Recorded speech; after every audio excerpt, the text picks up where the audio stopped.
नीली चट्टान का रहस्य और जंगल की आखिरी उम्मीद। कभी एक समय था जब नीली चट्टान केवल एक पत्थर नहीं थी। वो थी जंगल की सांस, उसकी धड़कन, उसका जीवन। लेकिन अब वो चट्टान फीकी पड़ रही थी, उसकी चमक जैसे कोई चुरा ले गया हो। और जब जंगल की नींद टूटी तो बहुत देर हो चुकी थी।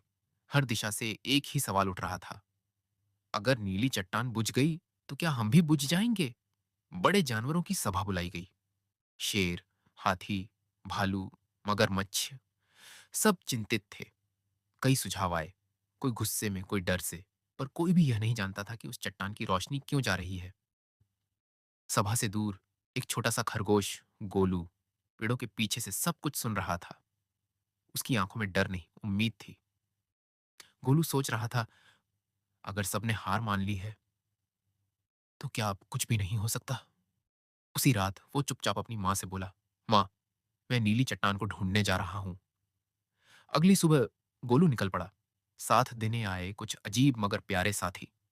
तारा, एक अंधी मगर ज्ञानी उल्लू भोलू, डरपोक मगर वफादार कछुआ टिंकू, शरारती बंदर जो कभी चुप नहीं रहता, चारों ने ठानी, नीली चट्टान का रहस्य सुलझाएंगे, चाहे जो हो जाए। रास्ता ले गया उन्हें एक भूतिया घाटी की ओर, जहां हवा भी कानों में फुसफुसाती थी। वापस जाओ, वापस जाओ। भोलू कांपने लगा। टिंकू डर कर चढ़ गया पेड़ पर। तारा शांत थी। उसने सिर्फ कहा, जिसे डर नहीं वही सच तक पहुंचता है। गोलू ने एक टहनी उठाई और बढ़ गया। आगे आगे एक गुफा आई, जिसके सामने दो दरवाजे थे। एक सुनहरे रंग का, एक साधारण पत्थर जैसा। सुनहरे दरवाजे पर लिखा था, यहां से ही मिलता है समाधान। पर तारा बोली, सच हमेशा चमकता नहीं, वो महसूस होता है। गोलू ने साधारण दरवाजा चुना और तभी रास्ता खुला और वो सब एक समय में फंसी सुरंग में जा गिरे। यह जगह अजीब थी। घड़ी उल्टी चल रही थी। आवाजें पीछे से आ रही थीं। हर किसी को अपने अतीत की कोई गलती दिख रही थी। भोलू को वो दिन याद आया जब वो अपने दोस्त को अकेला छोड़ आया था। टिंकू को अपनी शरारत का पछतावा हुआ।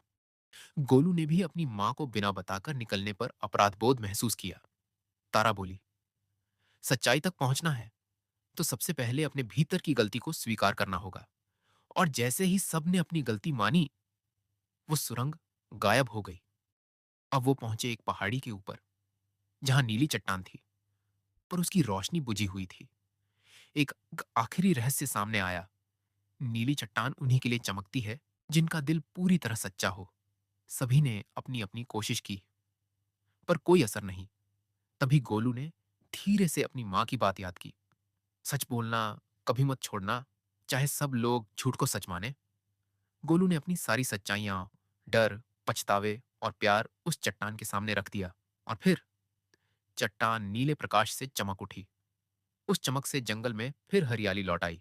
नदियां गुनगुनाने लगीं, जानवर फिर नाचने लगे। सभा दोबारा बुलाई गई। इस बार मंच पर न शेर था, न हाथी, बल्कि छोटा सा गोलू खरगोश। हर किसी की आंखों में चमक थी। इतना छोटा, फिर भी इतना बड़ा काम कर गया। और तभी तारा ने कहा, चमत्कार सिर्फ जादू से नहीं, सच्चे दिल और सही फैसलों से होते हैं। अगर तुम भी गोलू की तरह छोटे हो, मगर सपनों में बड़े, अगर तुम भी डर के सामने डटकर खड़े हो सकते हो, तो तुम भी अपने जंगल को बचा सकते हो। इस कहानी को शेयर करो, क्योंकि हर किसी के अंदर एक गोलू है, जिसे सिर्फ एक मौका चाहिए खुद को साबित करने का।